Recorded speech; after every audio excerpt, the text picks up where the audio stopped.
So karon may buntag mga inday. So ang atong himuon karon for today's video mga inday, maghimo ta og atsara. So ready na ato ang kapayas mga inday. Kay ngano lami ng atsara siya ipares og kuan bulad, mga paksiw or mga prito mga inday. So try na to maghimo karon mga inday.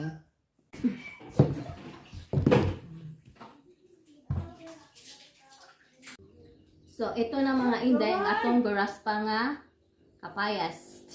So human niya atong siyang butang duha ka kutsara, tapos atong pumuton, tapos pigaan siya para mawala ang kapait sa kuan sa kapayas. So karon day no mga inday no nagready na ko og suka, akong gibutang ana 1/2 in cup nga suka ug 1 cup nga tubig mga inday. So tanan-tanan mga lamas mga inday, ako na siyang gipakuluan mga inday. Dayon gibutang nako tanan pati asukal.